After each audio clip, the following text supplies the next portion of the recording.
আমরা এই দেশে দীর্ঘদিন পর্যন্ত কোরআনের কথাগুলো নির্ভীক চিত্তে বলতে পারিনি, বরং আমাদের ঘরোয়া কোরআনের মিটিংকেও তারা গোপন বৈঠক বলে, ষড়যন্ত্র বলে আমাদেরকে অ্যারেস্ট করত। সত্য কথা বলার কোনো পরিবেশ এই দেশে ছিল না। তারা এই দেশের সকল মানুষের কণ্ঠ শুধু রোধ করেনি, 3.5 লাখ মসজিদের খতিবদের মিম্বারের কণ্ঠ পর্যন্ত রুদ্ধ করে ফেলেছিল। শুধু সত্যের কথা বলার কারণেই ইমামতি চলে গিয়েছে, খতিবি চলে গিয়েছে, খতিব জেল খেটেছে, এমন পরিসংখ্যানও আমাদের জানা নেই। অসংখ্য খতিব চাকরি হারিয়েছে। আমি নিজেও ছিলাম তাদের একজন। অপরাধ শুধু একটা, নিঃসংকোচে দ্বিধাহীনভাবে সত্যের কথা বলা। যে আল্লাহ আমাদেরকে দীর্ঘদিন পরেই এই উন্মুক্ত পরিবেশ দিলেন, আমরা শুরুতেই তাকে কৃতজ্ঞতা জানাই, শুকরিয়া জানাই, কালিমাতুশ শুকর পড়ছি আলহামদুলিল্লাহ।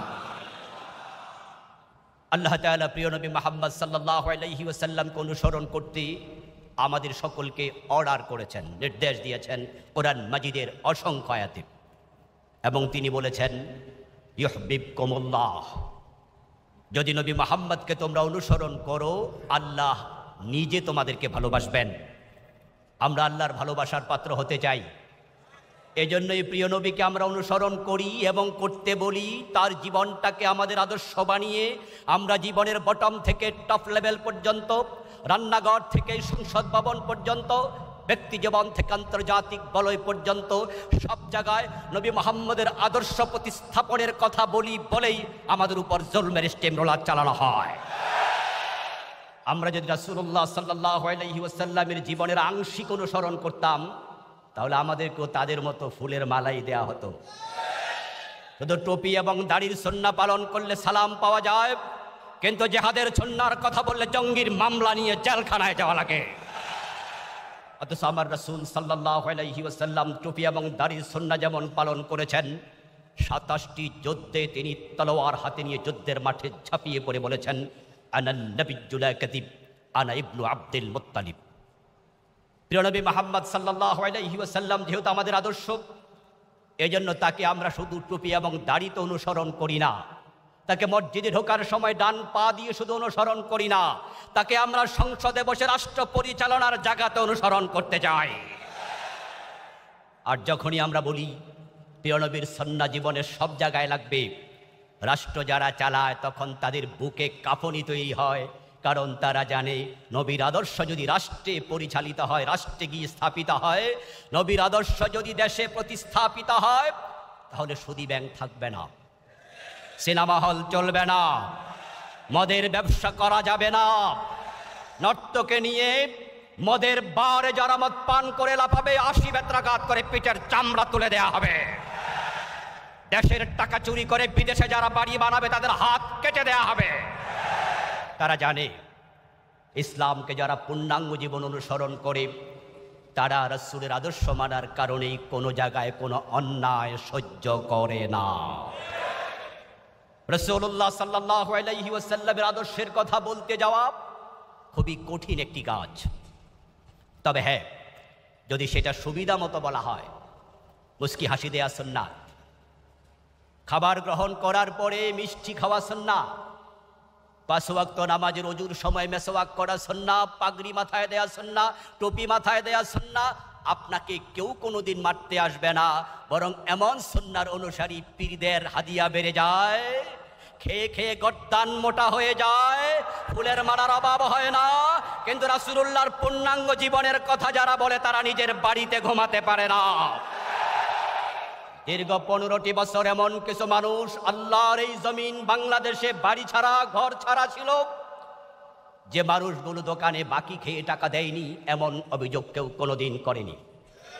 এমন কিছু আল্লাহর ভালো বান্দা ঘর ছাড়া ছিল, বাড়ি ছাড়া ছিল, মামলার আসামি হয়ে জেলে রাত দিন কাটিয়েছে।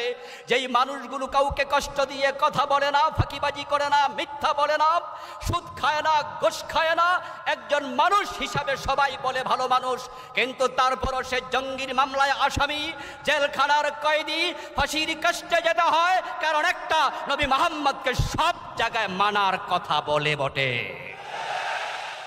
রাসূলুল্লাহ সাল্লাল্লাহু আলাইহি ওয়াসাল্লামকে অনুসরণ করা আমাদের জন্য যেহেতু ফরজ, এই অনুসরণ করার ক্ষেত্রে আপনি প্রবৃত্তির অনুসারী হয়ে অনুসরণ করবেন সে অধিকার আপনার নাই।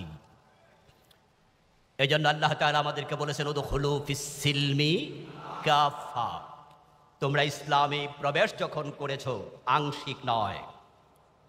ইসলামে কে প্রবেশ করবে কে করবে না এটা তার স্বাধীনতা, কিন্তু প্রবেশ করার পরে আংশিক করবে স্বাধীনতার নাই। কোরআন মাজিদ আল্লাহ তাআলা বলেছেন ফামান শাআ ফালিউমিন ওয়া মান শাআ ফালিয়াকফুর, তোমাদের যাদের মনে চায় তারা ঈমান আনো, তোমার যদি মনে না চায় তুমি কুফরি করো। লা ইকরাহা ফিদ্দীন, তোমাকে জবরদস্তি করে মুমিন বানানো হবে না, ইসলামে জবরদস্তি নাই। প্রিয় নবী মুহাম্মদ সাল্লাল্লাহু আলাইহি ওয়াসাল্লামকে আল্লাহ বলেন ফাযাক্কির ফাইন্নামা আনতা মুযাক্কির লাস্তা আলাইহিম বিমুসাইতির। হে নবী, আপনি নির্দেশনা দিন, নসিহা করুন, সত্যের কথা প্রচার করুন। বাল্লিগ মা উনজিলা ইলাইকা মির রাব্বিক, আপনার রবের পক্ষ থেকে যা এসেছে তা তাবলীগ করুন, কিন্তু আপনি জবরদস্তি করবেন না। লাস্তা আলাইহিম বিমুসাইতির, আপনাকে জোর করার জন্য আমি পাঠাই নাই, আপনি প্রচার করুন। কিন্তু যখন ইসলামে কেউ ঢুকে যাবে তখন সে চুরি করলে হাত কেটে দেওয়া হবে, মদ পান করলে 80 বেত লাগানো হবে, জেনা করলে বিবাহিত হলে সঙ্গে ছাড় করা হবে, আল্লাহর আইন মেনে চলতে তাকে বাধ্য করা হবে। যেই এলাকায় ইসলাম প্রতিষ্ঠিত হবে, আল্লাযীনা ইম্মাক্কান্নাহুম ফিল আরদি আকামুস সালাহ ওয়া আতাউয যাকাহ ওয়া আমারু বিল মা'রুফ ওয়া নাহাউ আনিল মুনকার। সূরাতুল হাজে আল্লাহ বলেন ইসলাম প্রতিষ্ঠিত হয়েছে সে এলাকার রাষ্ট্রপ্রধানকে 4টি কাজ করতেই হবে। 1 নাম্বার, নামাজ আইন করে কায়েম করবে।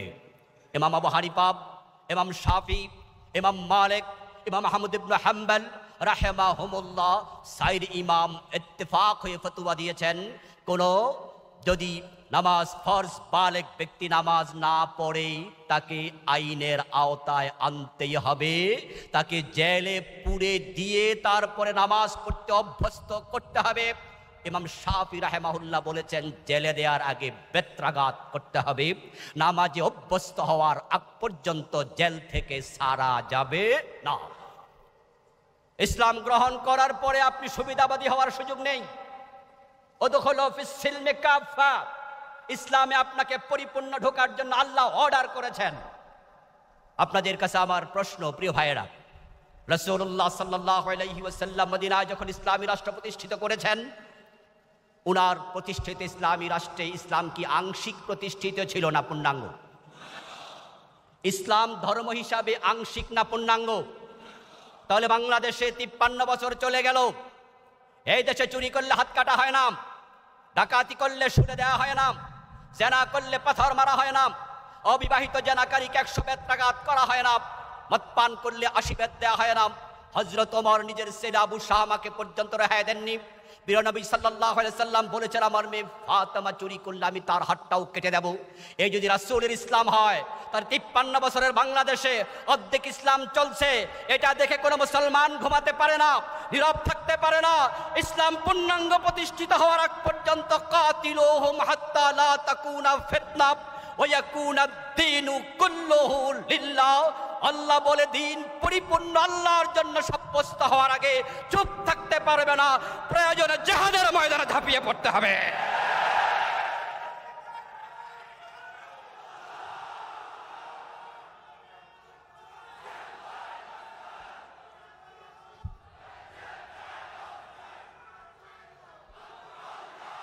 আমার প্রিয় ভাইয়েরা, ইসলাম পরাজিত হতে আসেনি, ইসলাম এক বিজয়ী আদর্শের নাম। আজকের বাংলাদেশে ইসলাম কি বিজয়ী না পরাজিত? 53 বছর বাংলাদেশ চলছে কি আল্লাহর আইন দিয়ে না ধর্মনিরপেক্ষ মতবাদ দিয়ে? ধর্মনিরপেক্ষতা একটি কুফরি মতবাদ, একটি কুফরি মতবাদ, একটি কুফরি মতবাদ। যারা ধর্মনিরপেক্ষতা বিশ্বাস রাখে আল্লাহর কসম তারা বেঈমান, বেঈমান, বেঈমান।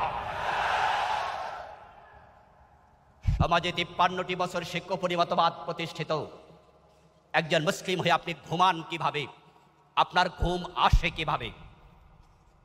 ইসলাম পরাজিত হতে আসেনি। ক্বালান নবী সাল্লাল্লাহু আলাইহি ওয়াসাল্লাম, আল ইসলামু ইয়ালু ওয়া লা ইউলা। প্রিয় নবী মুহাম্মদ সাল্লাল্লাহু আলাইহি ওয়াসাল্লাম বলেছেন, ইসলাম বিজয়ী হতে এসেছে, পরাজিত হতে নয়। 92% নবী মুহাম্মদের অনুসারী মুসলমান বাংলাদেশে থাকতে ইসলাম পরাজিত থাকে কেমনে? আর ইসলাম বাস্তবে 53 বছর পরাজিত। তোমরা আল্লাহর সামনে মুখ দেখাবা কেমনে? রাসূলের সামনে মুখ দেখাবা কেমনে?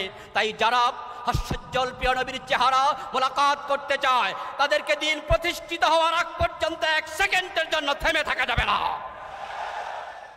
আলহামদুলিল্লাহ, সুম্মা আলহামদুলিল্লাহ। 17টি বছর, প্রায় 1 যুগের বেশি, 15 বছর, 16-17 বছর তারা বাংলাদেশ জামাত ইসলামীকে অফেন প্রোগ্রাম করতে দেয়নি। তারা আমাদের নেতাদেরকে বিনা দোষে ফাঁসির মঞ্চে নিয়েছে। আল্লামা সাইদি রাহমাহুল্লাহর মতো লোকটাকে 13টি বছর বিনা দোষে জেল খাটিয়েছে। শুধু জেল খাটায়নি, উনাকে পয়জনিং করে হত্যা করা হয়েছে। এটাই হচ্ছে অভিযোগ। এত জুলমের পরেও কি আমরা থেমে গেছি? এত অত্যাচারের পরেও কি জামাত ইসলামী আদর্শ থেকে 1 চুল পরিমাণ বিচ্যুত হয়েছে? আল্লাহর বক্তব্য দিন প্রতিষ্ঠিত হওয়ার পর্যন্ত লড়াই চালিয়ে যাও। তো আমাদের আদর্শ হলো, আমাদের 100 জন নেতাকে ফাঁসি নয়, 1000 জনকে নয়, 1 লক্ষ নেতা কর্মী নয়, সবাইকে যদি ফাঁসি দেওয়া হয়, একজন থাকলে একজন মাথা উঁচু করে দাঁড়িয়ে থাকবে।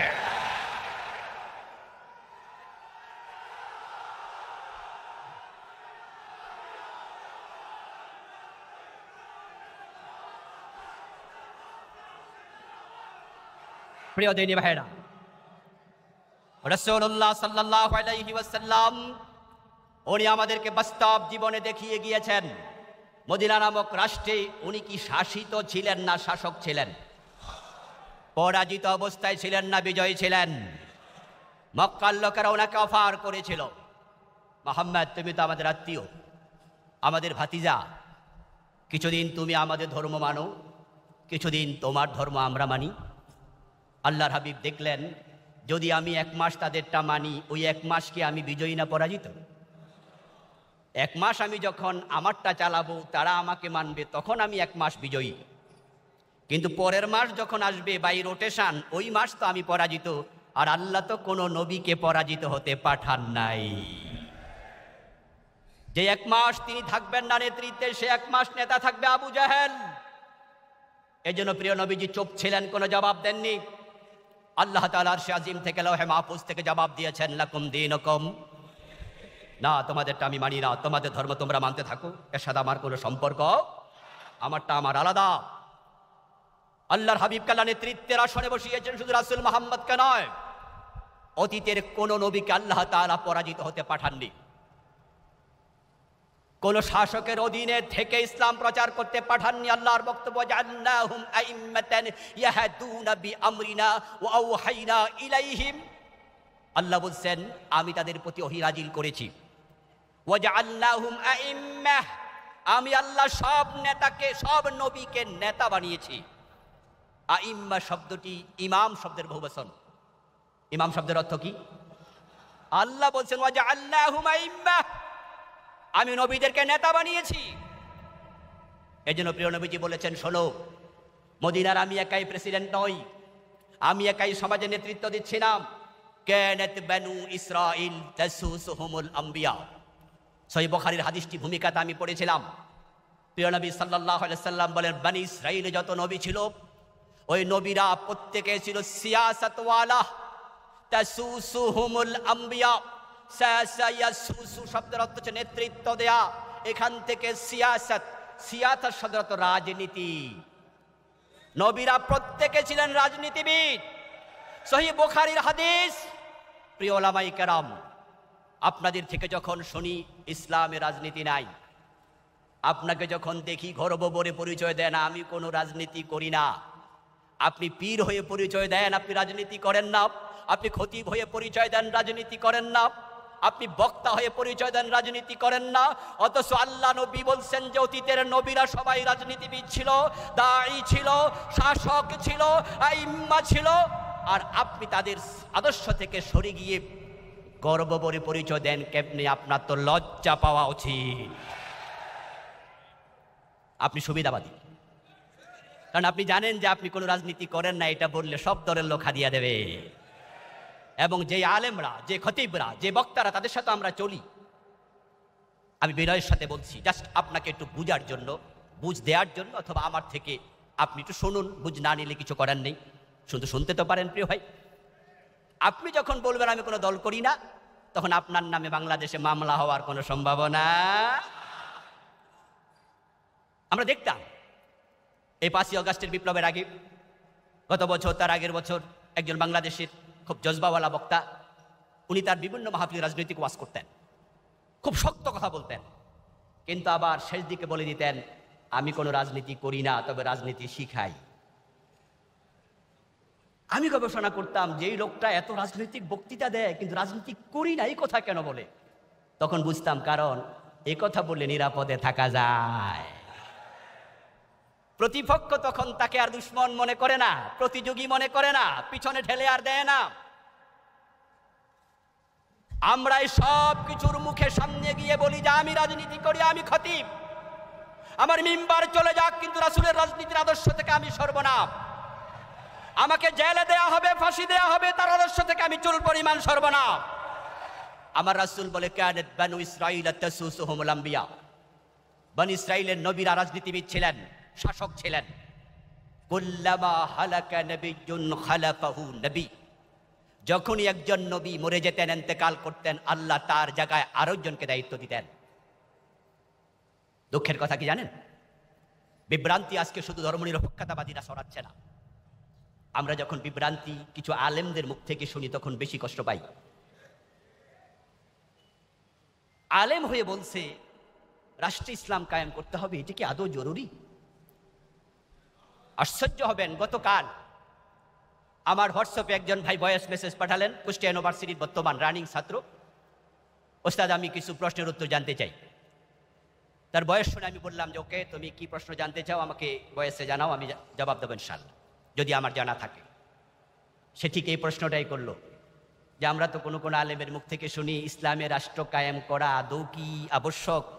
আর যদি চোর ধরে হাত কাটা, ডাকাত ধরে শুলে চড়ানো না হয় তাহলে তো দায়ী হবে যারা দেশ চালায় তারা, এতে আমাদের দায় কি?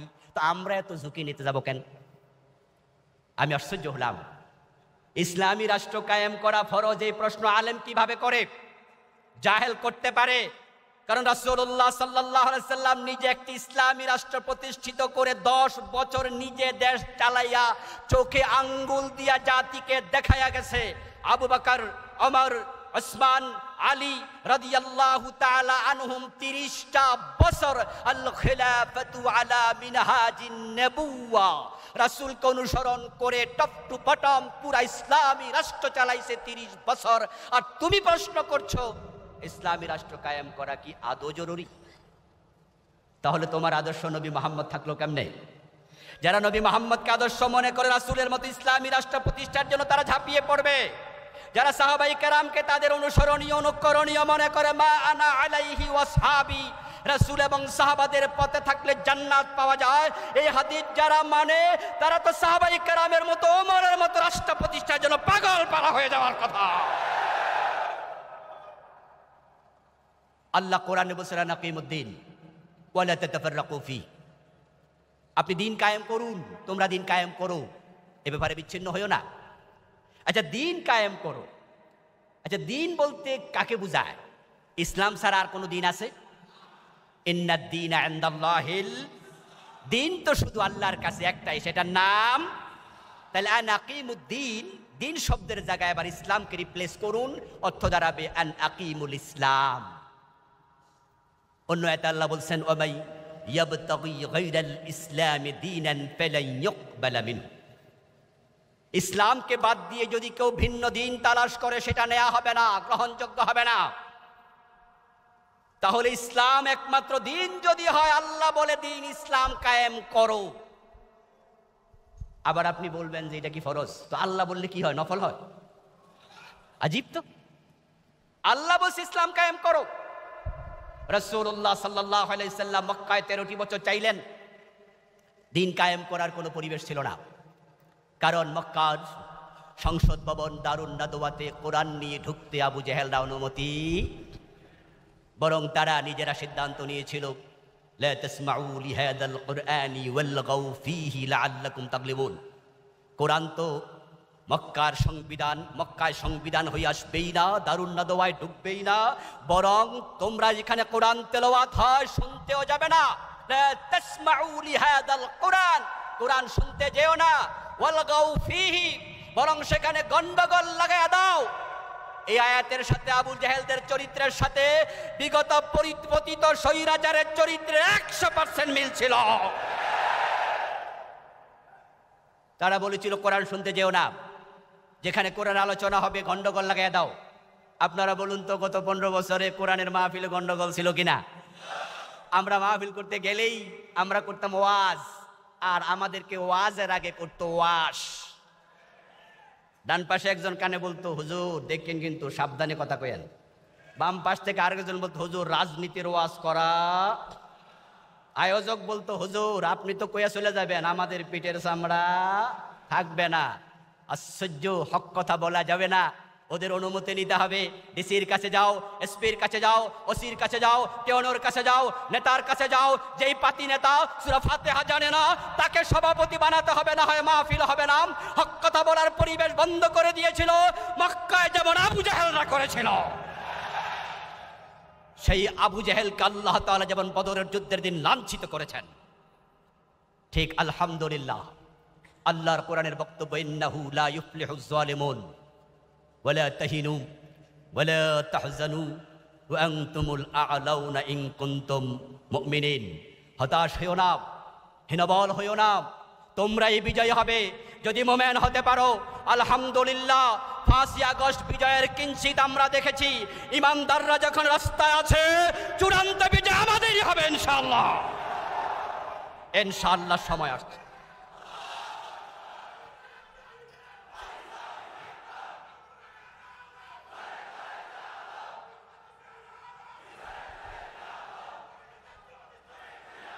আমার প্রিয় ভাইয়েরা, যে সুযোগ আল্লাহ করে দিয়েছেন, আল্লাহর দেয়া সুযোগ কাজে লাগানো দরকার আছে না নাই? আমরা আমাদের আজকের প্রধান বক্তা আব্দুল্লাহ মোহাম্মদ তাহের ভাইয়ের নির্দেশনাগুলো শুনে মাঠে ময়দানে ঝাঁপিয়ে পড়ব, আল্লাহর দেয়া সুযোগকে কাজে লাগাবো। 53 বছরের বাংলাদেশে 72তে সংবিধান লেখার পরে আজ পর্যন্ত এমন সুবর্ণ সুযোগ আর আসেনি। কোন সরকার পূর্ণাঙ্গ সংবিধান পরিবর্তন করবে চিন্তা মাথায় আনতে পারেনি, সুযোগও ছিল না। কিন্তু আল্লাহ এমন সুযোগ দিয়েছেন, যদি বর্তমান অন্তর্বর্তীকালীন সরকার চায় আর আমরা সরকারকে বাধ্য করতে পারি, পুরা সংবিধান পরিবর্তনের সুযোগ এসে যাবে।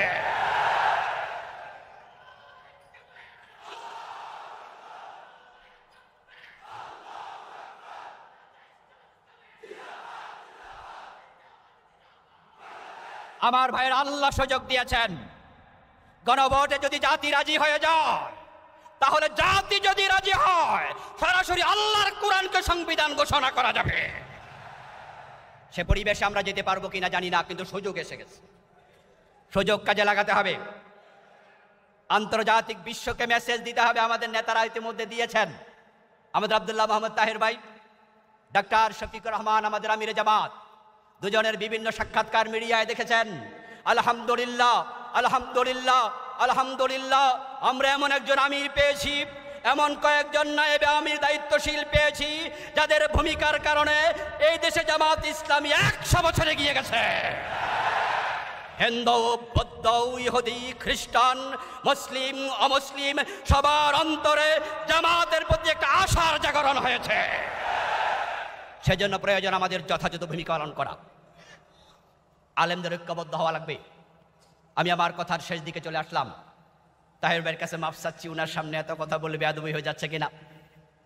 আমার প্রিয় ভাইয়েরা, আবার নেতারা বলছে বলিয়েন কিছু, এজন্য একটু বললাম আর কি, সাহস করে। আলেমদের ইখতিলাফ ভুলে যেতে হবে। কেয়ামি লা কেয়ামি ইখতিলাফ করা যাবে না। জোরে আমিন, আস্তে আমিন নিয়ে আর ইখতিলাফ করা যাবে না। উঁচু টুপি লম্বা টুপি নিয়ে ইখতিলাফ করা যাবে না। আমিন জোরে বলো, আস্তে বলো। হাদিসে আছে বলে যাও, হাত নাভির উপরে বাঁধো, নাভির নিচে বাঁধো। হাদিসে আছে বলে যাও।